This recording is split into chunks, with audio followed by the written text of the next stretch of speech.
Hi, everyone. Thank you for tuning in to our podcast today. These podcasts are brought to you in part by our sponsors who really truly are what make these podcasts possible every week.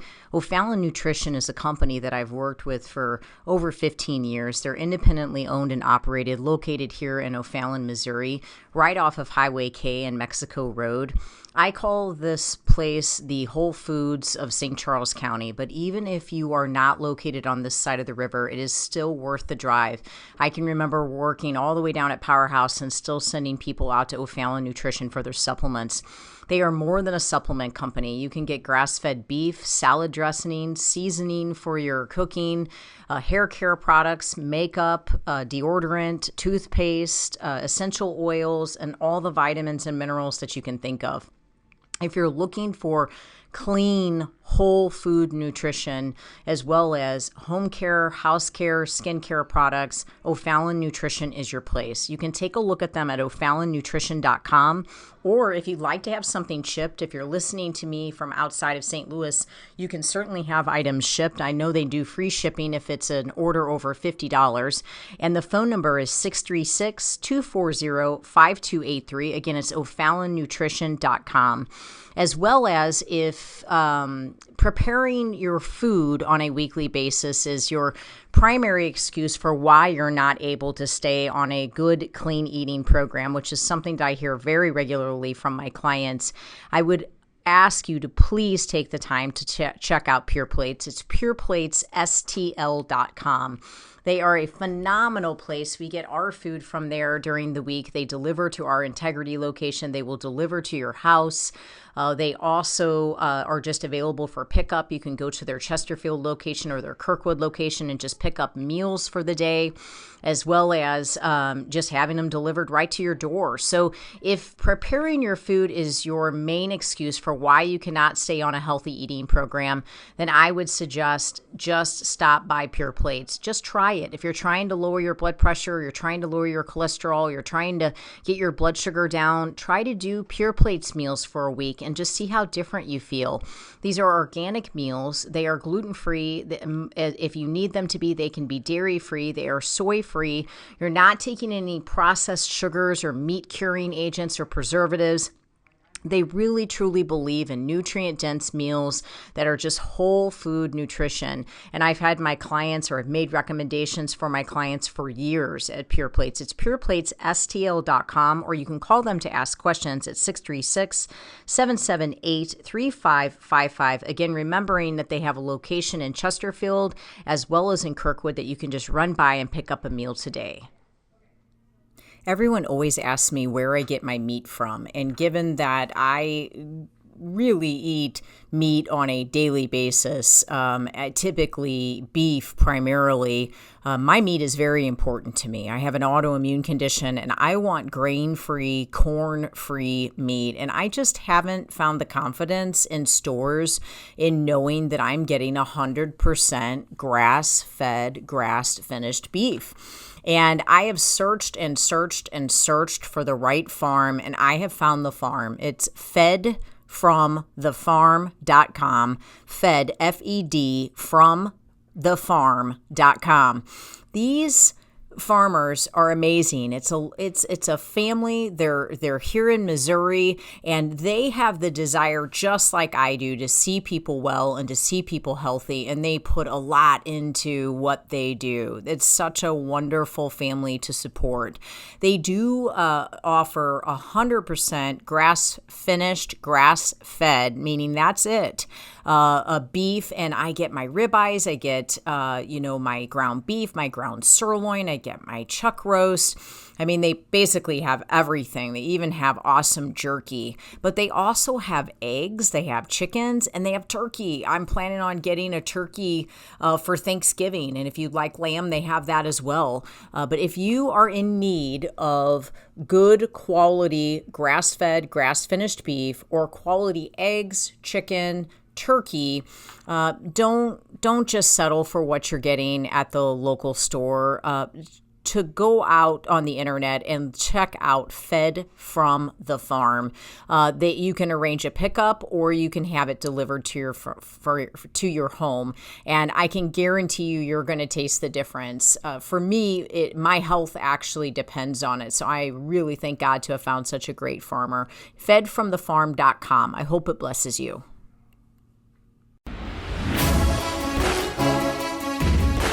Welcome to Faith, Fuel, and Fitness, the Integrity Way, with your hosts, John and Debbie Morris from Integrity Training Systems. Good afternoon, everybody. This is John and Debbie Morris with Integrity Training Systems on Real Talk 93.3. I always like to start talking to you guys first thing out of the gate about what it means to be a warrior. And the definition of a warrior is a brave and or experienced soldier or fighter. And I make a point every week to point out that it says and or, you do not have to be both. So as long as you've been through a thing or two, you're experienced. And if you've had to fight through a thing or two, you're a fighter. So you are a warrior. You are capable of warrioring, which means whatever you're running into in life right now, as long as you go at it full force and stay in the fight, you are able to overcome. And, that's not like one of those motivational hoorah, everything's going to be perfect kind of comments, because it won't.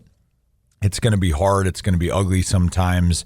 And sometimes you're going to get through by the skin of your teeth. But survival is victory. So whatever you're dealing with, you just have to be willing to push through it. And I'm going to give an example of watching Debbie last night. Actually, she has started this new program that she has wrote where she does something every day. And I'm going to let her talk a little bit more about that. And it's been what, Deb, 7 days? Yesterday was the 7th Okay, day. so yesterday was the 7th day, and she does it religiously. It's something that she's going to do for whatever amount of time I'll let her speak on. And we were in the middle of writing a furtherment of our business plan for both of our businesses, which is a lot. If you sit down and actually think about your future and start getting it on paper, there's a lot of mental knowledge and fatigue that goes into that process. And it took us about 3 hours. We had other things going on at the same time. And initially she had said that she was going to do this program while we were writing the business plan, because as we would spitball what we were dealing with, I was actually typing it up. And she ended up not being able to do that. I ultimately, in telling you this entire story, to say, when we finished, she had a pounding headache. I could tell it was really bothering her. Debbie's not one of those people that exhibits pain or weakness. And I could just see it in her eyes. Her eyes were squinty. They even kind of visually looked puffy. You could tell her energy wasn't in a great place. And she just said, man, I have a really bad headache. And she doesn't really get those. And she doesn't really take ibuprofen or Advil or anything like that. And so she was sitting on the couch and she's like, I have to do this. I have to do this physical program. And what's interesting to me about that, about being a warrior, is a lot of people would say, hey, it's not that big of a deal. It's like a 15, 20-minute routine. Missing it for a day is just going to be missing it for a day. You'll get it in tomorrow. You look great. Your body doesn't really need it.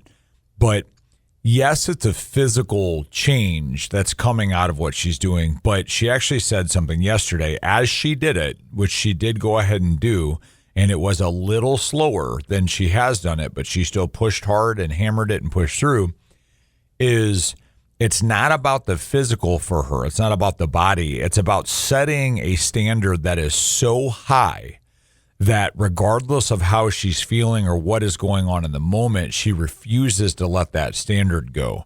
So while it is a physical situation that she was entering into, it's actually more of a mental disciplinary tactic of ensuring that when times get tough, no matter what she's taking on, that she's willing to continue to push through it no matter how you feel. If you get pressed up into your feelings too much, it's pretty easy to not accomplish much. So, Deb, why don't you talk just a little bit about what that is, what you're doing, and what caused you or made you capable of moving through that? Well, we have good friends that have been on the show before, Josh and Rochelle Kahneman. They own K-Build Construction. I have been in the same gym with Josh Kahneman for almost 25 years, and him and I both just have respect for each other, mostly just respect for each other's work ethic. And he does something that is called the unrequired, and he does this entire workout program, and he does it every single day. And he has done it for like 3 years straight. Yeah. It was supposed to be a 30-day challenge for him, and he's done it for 3 years, no matter what the weather was, no matter how sick it was, no matter what the situation was. And so I said, you've inspired me. We have something really big ahead. And, I'm meeting with financial planners, meeting with bankers, and the amount of zeros that we're asking for is completely different level than we've ever asked for in our life. And it's just such a stretch of faith to be able to do this and believe for these things, that I just felt like I needed to push into something strong like that. So I told Josh that I was going to create my own program. And I even sent him the list of exercises that I was going to do. And then I shared it with John and just said, I'm just going to try to make it at least 30 days and do something like this, just because in the next 30 days, we're going to be meeting with a lot of people and really trying to determine a lot of things about our future. And I started doing it. And I'll be honest, some of the exercises that I chose are exercises that I haven't done in years. I haven't worked my abs in probably 15 years, and I'm doing 100 crunches a day. And the first day that I did them, I was like, I'm not going to be able to do this because I have stomach swelling and nobody can figure it out. No matter how hard I try, I can't get an answer for it. And it was hard to do crunches because of that. But so far I've done 7 days, so I've done 700 crunches. I also haven't done push-ups in 15 years because I had a concussion. And it's really difficult for me to be down on my hands and knees. So I elevated the push-ups a little bit. And so far I've done 700 push-ups instead of just doing, a push-up. But then I've done a lot of things, 100 lunges, 100 squats. And I figure if it's okay for the military to train like that every day, what they're doing is they're doing these movements to make them more efficient, but also to bring strength and agility and conditioning to their muscle, so that they can be ready for combat and be ready for anything that could come to them.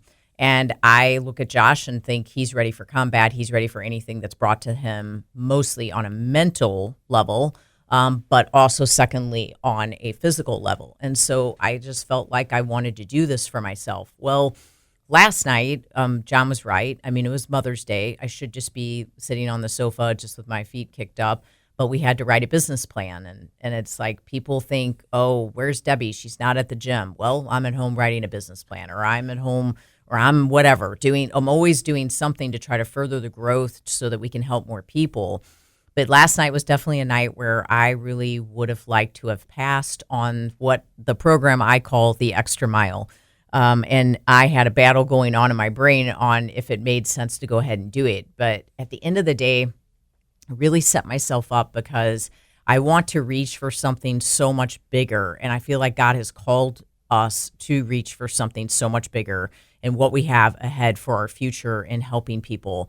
And if I set myself to this high standard, then my mind is basically going to be committed to always trying to achieve that higher standard, no matter what the enemy tries to throw at us. Because the minute we get into the ring with this future situation, the enemy is going to come to us with flying arrows, flaming arrows. And I just have to be ready with my shield to just completely dodge those and to not let them get my health, to not let them get my mind, to not let them get my spirit, and to stay in it. And so honestly, committing to that last night showed me I can do this. No matter what the circumstances, I can do this. And also just to have a level of discipline, a commitment to excellence that never wavers, no matter what the circumstances, no matter how bad things are, no matter how low the bank account is, no matter how much it looks bleak and looks like it's not possible. I want that level of discipline that says I will get up and do it anyways, no matter what the circumstances. Yeah, I mean, you always hear the phrase, the devil's in the details, but I don't actually believe that. I think the discipline is in the details. Yes. Because what happens is if you're not willing to do that, I'm sure there's someone listening, there's someone that would say, what's the big deal? You did 100 of all of that stuff and you pushed through it. That's good, but that's not going to make you successful in your life. That's going to make you successful in that moment. Well, you're wrong. There's a guy that's a highly successful guy that wrote a book called Make Your Bed, and he talks about how that starts your day with success. You are training your brain to not quit. You are training your mind to be able to push through something. It's not about the physical element. It's legitimately about doing something outside of your comfort zone, even when it doesn't matter. Because if you can do something outside of your comfort zone when it doesn't matter, like her 100 sit-ups, would that really have altered her body? No, not the one day. But that means when it does matter, she's all in. If you can do it when you don't actually care, when you don't need it, when it's not everything on the line, I'm telling you, when it is on the line, your fight's going to be a heck of a lot different than someone that skipped that moment. And also there's just stressors in life, and you can get hyper focused on those stressors, or I can dive into this program and I can stay committed to this program, and the pain of that program, it deletes the stressors. I'm not even thinking about those stressors anymore. I'm just staying focused on what I have, the task at hand, and it really just sort of pulls me away from that. For more information on what we do at Integrity Training Systems, take a look at us at integritytrainingsystems.com or give us a call at 636-299-2208. For gluten-free, dairy-free baked goods delivered to your doorstep from my personal bakery, take a look at sophiesbakery.com, and 100% grass-finished beef, fedfromthefarm.com.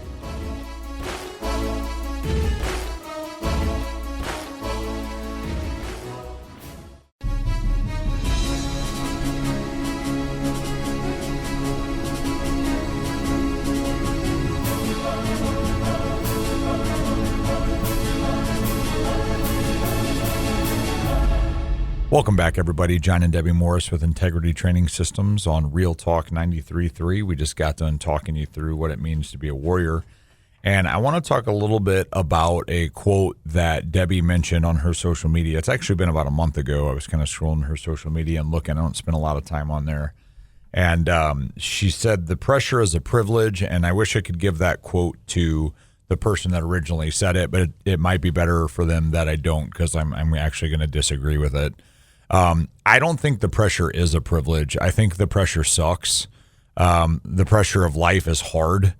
We've all had loved ones that are sick. We've all lost loved ones. We've all lost jobs or had to leave a job that was really hard on us. We've all had to fight to find a job. We've all gone through housing market issues. I mean, like the pressure of life is not a privilege. Now, getting to have another day to live, yeah, that absolutely is a privilege. That's something that, is a gift that you get to wake up. But the pressure is actually what creates the privilege. So when you think about that and you think about being in a situation where you're under tension, I always tell people I'm going to write a book one day called Time Under Tension. And I don't know what it's going to be about other than that. It's going to talk about my life. It's going to talk about how I train. It's going to talk about how I teach success. Because what I talk about is that not that maybe you should do that. I know, maybe one day. It's not that the tension is the prize, but what's on the other side of the tension. And there are people on the other end of your obedience. Deborah, you need to take it down a notch, okay? She's been trying to get me to write this book for, like a decade. But essentially what I want to get across to you about time under tension is it truly changes everything. Diamonds are made by compression of tension. When you work out, if you come in and you tell me you want a 500-pound bench press, I'm not going to put you under 500 pounds because it's going to crush you. I might put you under the bar in the beginning, and then we might get up to 90 pounds and 120 pounds. We're going to build to that 500 pounds, but at no point is it going to feel easy. At some point, you're going to push that 500 pounds, and it's going to feel just as hard as a 45-pound bar felt to you, because the tension will always remain the same based on the work you're willing to put in. And I'll say that again. The tension will remain the same based on the work that you're willing to put in. If you get to a point where what you're doing feels easy, then you're not actually going to get any further without pressing back into that same tension. And the tension's always going to be there. So to stick with this bench press analogy, if I do put you under that bar and you bring that down to your chest and you stay there, that tension is going to be on you regardless. The only way out of it or through it is actually to push the bar up which requires more energy. It is more difficult and requires thought and racket. So you can choose in life to just stay in your comfort zone, stay in the tension that you're in, and stay in the quote unquote discomfort that you're saying you have that actually ultimately becomes your comfort zone. And I think a lot of people get confused by that. You can actually be comfortable in discomfort, and you can choose which discomfort you're comfortable in. You can sit and say, yeah, my back hurts, my knees hurt, I hate my job, my wife and I don't really get along, I don't make any money, but, I'm not really going to do anything about it. It just sucks. Or you can start looking for a new job. You can research how to repair your relationship. You can work on getting your knees to feel better. And all of that's going to be hard, but the outcome can begin to become better. And I think that a lot of our job with what we do, personal training and nutrition, obviously there's a lot of physiological aspects of that where we're going to try to get your body and your brain to feel better. But a lot of what we do is we guide people to understand that where you are right now, you've gotten to with what you are doing, and where you're saying you want to go is not achievable with what you are doing, because that's what's got you where you're at. So there's going to be an additional workload, an additional discomfort to get where most people want to go. And I don't really know many people in life that are satisfied where they are. And the ones that are quote unquote satisfied are actually usually just chasing the next thing they're attempting to accomplish. Yeah, on that post where I posted "The Pressure is a Privilege," it was this pretty intense video that this guy put. The one thing that I want to say, just because I've been so sick that I, thought I was dying, very legitimately, is that when your health fails you, and what I wrote was, when your health fails you, it's then that you see that the pressure is a privilege, because it is a privilege to be alive, right, and to serve such a mighty call and purpose on your life. So having one more day to fight is a gift. One more day to serve is truly why you're here. No matter how high the pressure or how high the stakes are, your reward is in heaven, not here on earth. We make the mistake of thinking that the reward is now and that we should be living for the reward, when actually we should be living for the fight. If it is a fight for the kingdom, then it is the reason why we eat, sleep, and breathe. I know the easy way feels better. Even those influencers that show you shiny things have crazy amounts of pressure that are brought on them to achieve all of that. None of that came without a fight, and I guarantee they're still fighting. They just have a better attitude and an improved endurance in the fight. Stop looking for the retreat and start arming up for the fight. Get angry about it. Get sick and tired of feeling sick and tired. Nothing you are trying to accomplish in this life is going to come to you easily if you're in poor health. Control the variables. So I guess for me, I just want you to feel like if there is pressure, you must be doing something right. You must have a greater call on your life. You must have stronger purpose. There is a reason that you are alive. And I'd like to kick the pressure in the teeth. I'm sick and tired of it. I want the easy route. I want to feel like things are easier, but I don't know. I mean, is there really an easy route? I can remember working for other people and having tons of money in my bank account, and people were still talking bad about me behind my back. I was still getting cheated. I had people steal from me. I still had bad circumstances. I still had health issues. There were still things that came up. So there's always going to be pressure, but it's a matter of what you do with the pressure, how you see the pressure, the vision that you have through the pressure, and how you can endure through the pressure. And the Bible says to endure hardship as a soldier. So I think what we want to try to do is to try to gear you up to take that pressure and use it as fuel for why you're going to wake up and give it one more try, why you're not going to quit, why you're going to stay encouraged, and why you're going to stay strong in the battle. You may have to battle every day for the rest of your life. That might be what your life on this earth is, but don't give up hope that it can change, but just know that your reward is in heaven and that you will feel refreshed every day in heaven. And for now, we're serving him and we're serving his mighty purpose. And there may be a lot of pressure in that walk. For more information for what we do at Integrity Training Systems, take a look at integritytrainingsystems.com or give us a call at 636-299-2208. For gluten-free, dairy-free baked goods delivered to your door from my personal bakery, take a look at sophiesbakery.com. And for 100% grass-fed beef, the only meat that the Morris family will eat, take a look at fedfromthefarm.com.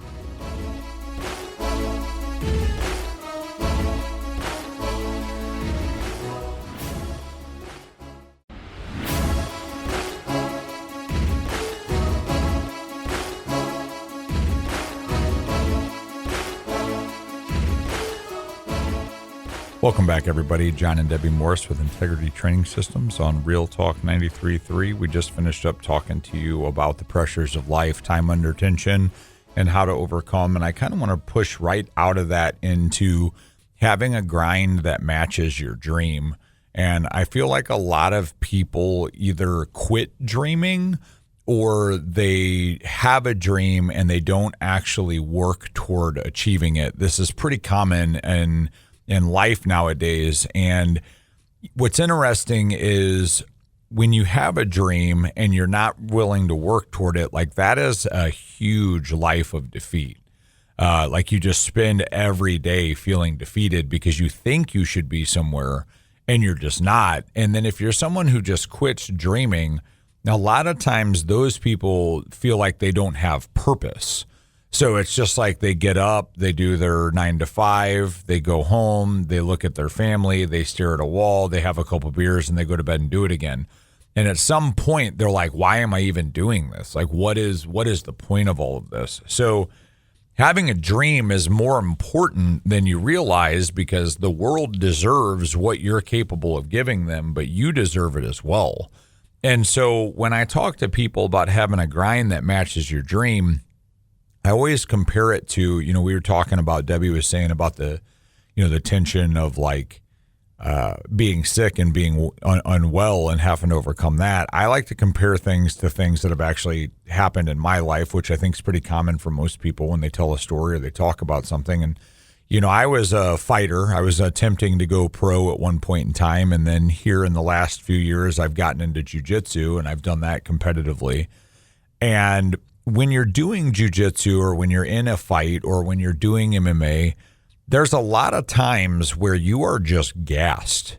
You are just taxed. You're out, and it's not just at the end of the round. I mean, you take a good shot to the face, you get your bell ring and you're like, whoa, you get caught in a choke and you're like, okay, this is deep. This is really taking my breath away. And there are so many moments in a fight where you just consider giving up, and there are going to be fighters out there that tell you they don't, and I'm happy for them, but it has coursed through my brain. Now, I've never given up, but yeah, you get in a situation in jiu-jitsu where someone has side control, and what that means is you're laying flat on your back and they are laying on your chest with their chest in the shape of like a 7. And they're putting all of their body weight pressed down as strong as they can on your chest. Your brain will tell you this absolutely sucks. And you'll go to push out once, you'll go to push out twice, and you fail. Now you don't have any oxygen left because you've failed to get out from underneath them. You're tired. The crushing is still there. Your brain is going to say, maybe I should let this person submit me because then I can get out of this. But ultimately, that's not what you want. Your goal is to win, or you wouldn't be there. Your goal is to flip that person and overcome, otherwise you wouldn't have tried the first 2 times. So when you give up, that grind does not match that dream. It doesn't match that goal. You have to keep pushing. You have to implement the knowledge that you have on how to overcome a situation. You have to try something new. And ultimately, you can reverse that scenario and come out on top and be victorious. The same speaks true in life. If you're in a situation where you're feeling like you have this dream and you have this desire to move on to something bigger than you've already got, but you're doing nothing to achieve it, that's actually insanity because you're only going to achieve what you're doing right now. You're already there. So the next step is going to require something more. So I challenge you, make sure you're dreaming and thinking about what you want. Is it a promotion? Is it the ability to do something with your kids on the weekend? You know, is it to open your own business? It doesn't have to be something like that, but maybe you just want more out of what you're doing on a daily basis. And it's okay to figure out and research what it would take to get that. Absolutely. I think that you can, I guess, you can dream of so many different things. So it can be finances, it can be business, but it can be family. It can be finding a spouse. You know, I think back of where I've come from, you know, and I was married before, and I remember I used to dream every day of finding a spouse. It was my true dream. The way I think of the vision that God has given me now is the way I thought of wanting to find a spouse and getting married. And unfortunately, that marriage didn't work out, and that was crushing. And it was easy to think I'll never marry again because that one didn't work out. And obviously, it maybe I'm just not meant to do that. Maybe I'm just meant to work all the time. Dive into work, and you give up on the dream of ever meeting anybody. I went 5 years without even going out on a date. And I meet John. I don't even consider him as a potential spouse. I don't even consider him as a date. I consider him as my client, and we became friends to work out together. And then the next thing I know, we're hanging out, and John says, "Can I court you?" And I'm like, "Would you want to take me out on a date?" And he said, "Well, no, I want to marry you, but I just want some time to give you the chance to want to marry me." And so then all of a sudden, life hits me in the face, and I think, I gave up on the dream. I gave up on the possibility of believing that I could have a spouse and we could share a life together and we could share dreams together. And sure enough, God provided that. And it reignited my faith, and it reignited my hope. And so what that did was, together, we then became a force. You know, we had a dream together. And I'm basically at my 11th year of having the location, you know, with John in Winghaven. And we have had so many challenges and difficulties, and yet we've made it through all of those challenges and difficulties. But every day we had to see the bigger vision, the bigger dream, what we're there for, what we're trying to accomplish. Every single day we had to see it. And there were these moments, you know, where John would be like, "It's just not going to happen. We have to figure something else out." And I would basically tell him, "No, this is the dream. This is the vision. We have to stand together." Then there would be times where I would think, am I crazy? Should I be doing this? Am I doing this to everybody? Like, am I making everyone work too hard? Am I making everyone try to attach themselves to this dream? And then John would say, "No, Debbie, we have to keep pressing. It's strong." But it's every day. It doesn't go away. And so 11 years into it, we're just now starting to see the fruits of our labor. I'm going to be 50 years old in a year. I turned 49 this year. We're just now starting to see the fruits of our labor. The idea is to leave a legacy to my daughter, to leave a legacy to Misty's daughter, to leave a legacy to Mike Lumia's kids. Maybe they can come in and take over what we've built and what we've accomplished, and they can continue to help people for many years to come. But had we given up on the vision, had we given up on the dream, had we not grinded for it, had we not put the time in and faith, working all the sessions, helping all the people, returning all the phone calls, answering all the emails, meeting with bankers, meeting with planners, having people tell you no over and over and over again, would we be where we are today? No, I mean, not at all.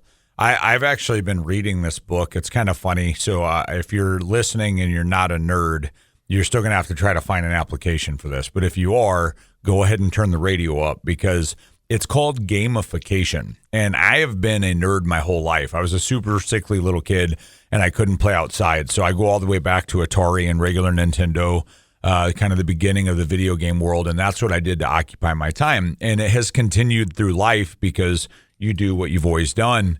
And I do it a lot less now than I used to. But the whole premise of this book is why people play video games. And it's kind of a phenomenon now, because you've got kids at the age of 2 that are playing, all the way up into people in their 90s that are playing video games. And what ultimately the book talks about is how the video game industry has figured out what people are looking for from a video game. Now, graphics, of course, it's pretty, it's nice to look at, it's fun, but ultimately, what is the fun? Like, what are they searching for? And what the gaming community has figured out is people are searching for achievement, people are searching for healthy competition, people are searching for accomplishment, and people are searching to feel like they're a part of something bigger than they are. And so ultimately what happens is they're playing these video games and they know, okay, I need the most powerful weapon. And so I have to go find the sword of truth. And I need to be level 100 so I can fight the biggest bad guys. But I have to fight all these little bad guys to fight the big bad guy because that's how I'm going to get to level 100. Where does the sword come from? So they Google it and they look up a guide, or they watch someone on YouTube that has knowledge of how to get the sword of truth. And so then they're like, okay, now I feel ready. Well, now they got to go grind gold, which is the currency in the game. So they go out and they do the same repetitive task over and over and over and over to get the gold to buy the equipment to go fight the monsters. You see where I'm going with this? So ultimately what happens is people are willing to put more of a grind, more time, and more work in to what they're doing recreationally than what they're doing in real life. Why? Why are you paying to work? You're going to buy the video game. A lot of games nowadays you have to pay a monthly fee for. You are paying somebody else to do this work. And at the end of the work, when the servers go down and they no longer exist, what do you have? Nothing. The character is gone. The gear is gone. The equipment is gone. You've got some memories, but that's it. That's all you have left in existence. Thousands upon thousands upon thousands of hours and nothing to show for it. So what they challenge you to do is they say, the reason for this is because in the games, there is a cookie cutter design, a blueprint that can be followed for success. You know where to go to grind the gold. You know where to go to grind the experience points. You know where to go to get the weapons that you need. You know who to watch. Who are the streamers? Who are the YouTubers? Who are the people that have already done it? And that makes it, quote unquote, easier, because most people don't think they can succeed at life because they don't have that blueprint. But the reality is that blueprint is actually out there. If you're a salesperson, YouTube highest paid salespeople, there's free advice. If you're working to try to become a manager, Google, how do I show my business that I'm capable of being a manager? And what this book challenges you to do is to gamify your life. Turn life into a game. Even if you're not a gamer, you should enjoy it. Do you play golf? Do you play basketball? Do you like to go bowling? Those are games. It's healthy to be competitive. It's healthy to want to be better. It's healthy to want to try to find a way to move forward in life. And there's plenty of guides and people out there that can actually help you to be able to do that. And guess what? It is achievable. It is doable. Now, that doesn't mean that everybody's meant to be an entrepreneur that makes $5 billion a month. But that does mean that there is something out there that is better than what you're currently dealing with or currently handling. And it's going to take some time to do it. And the last point that is made in the portion of this book that I've made it to is nobody logs into these games and just stands in the middle of town. They're doing something. So if you're at home and all you do on your free time is scroll Netflix, you don't even pick a movie to watch, scroll Instagram, scroll Facebook, scroll TikTok, add those hours up. That is your AFK time. That's how much you are away from your computer, away from your keyboard. That's time that is being wasted that ultimately could be used to give you a better situation. Absolutely. For more information about what we do at Integrity Training Systems, take a look at integritytrainingsystems.com or give us a call at 636-299-2208. For gluten-free, dairy-free baked goods, take a look at sophiesbakery.com. And for 100% grass-fed beef, fedfromthefarm.com.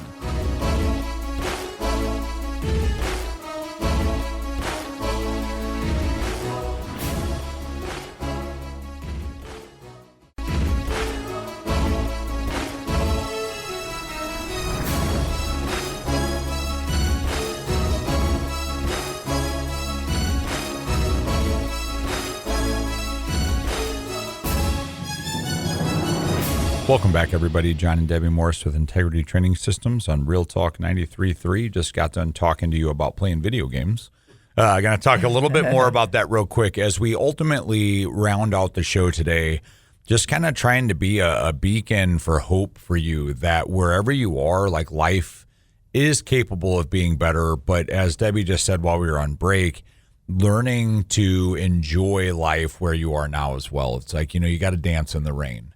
If you don't, eventually the storm might stop and life's over, or you may find that on the backside of the storm, there's just another one. And while you chase goals and while you go after the next thing, you just have to also enjoy the moment of where you are. And I usually tell people, pursue what future you want while enjoying where you are and building off of where you've been.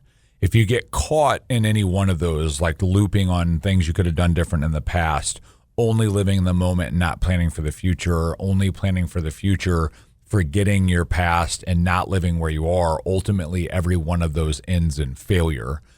So you have to learn to be aware of all three. And there are people to help along the way. So in that process, you just because you're not there, or just because we don't have the building we want, or we don't have all the capacity to help people at the level that we want to, it doesn't mean that we can't impact thousands of people along the way in the grind, in the process. No matter how hard our circumstances have been, we've never taken our eyes off of the true mission, which is to serve God, to honor him, and to help people to the best of our ability. And find people to do with it. I mean, we've talked to you all show about being a warrior, but warriors don't go out alone.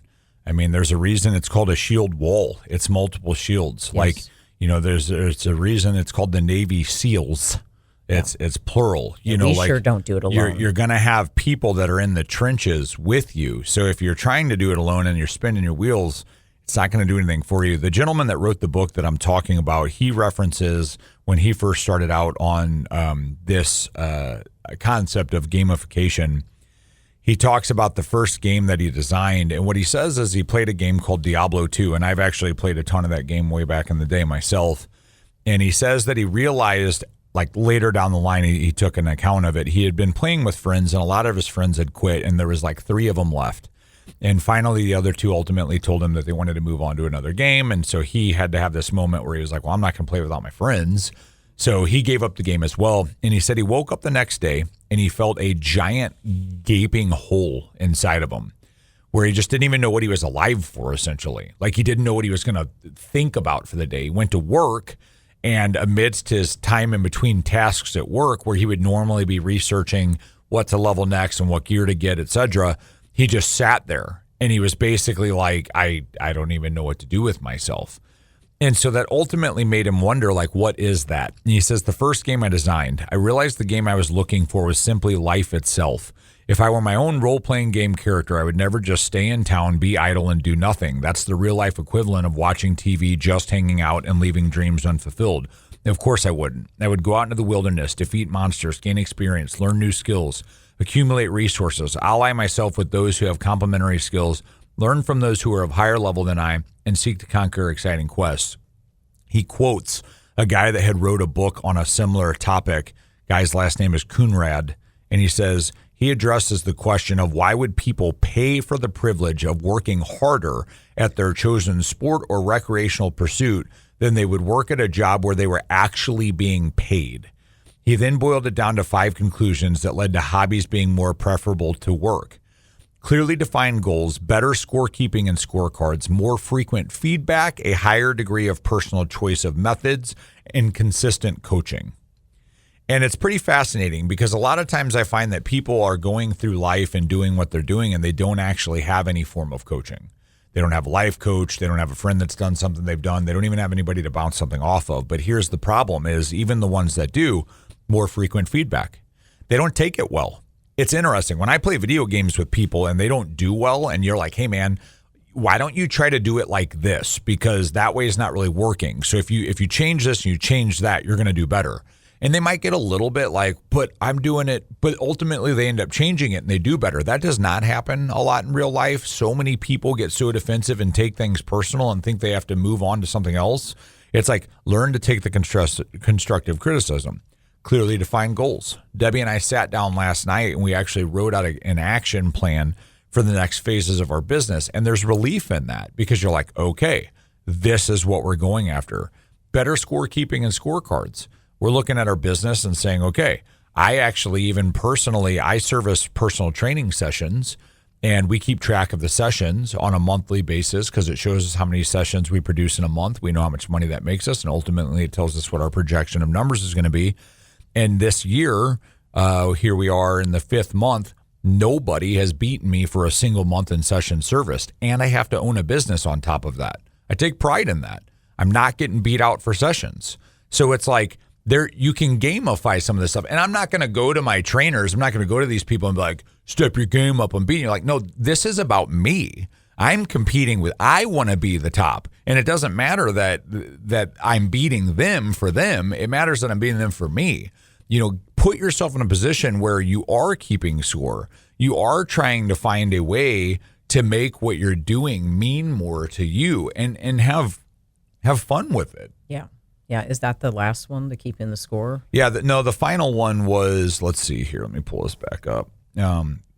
It's the consistent coaching, the clearly defined goals, better scorekeeping, more frequent feedback, higher degree of personal choice of methods, and consistent coaching. The method one I didn't really touch on, but it's like, how are you doing what you're doing? Mm-hmm. You know, the quality of what you're doing really matters. What you're doing? Yeah, I mean, are some people even doing what they really should be doing? No, absolutely not. You know, I mean, have you really sat down to think? You know, what am I equipped to do? What am I equipped to do well at? You know, and what does God want me to do? What vision does He have for my life? How should I be doing this? It seems scary. You don't know how you're going to pay your bills. You don't know how you're going to supply for your kids. You don't know. Okay, well, take the leap. If God's in it, He will cover it. I mean, He will absolutely cover it. So you want to live a fulfilling life. The first thing is, am I fulfilling the call and purpose that God has for my life? I was spending my life as a police officer, spinning my wheels, just like unhappy. I had become an alcoholic. I was popping pills. You know, it's like I got into police work to help people. Police don't really get to help people. By the time we show up, it's triage. Everybody hates you. You're trying to quell a situation. Things have gone completely sideways. There's not really a way to talk people through things and do the things that you would like to do to be able to help.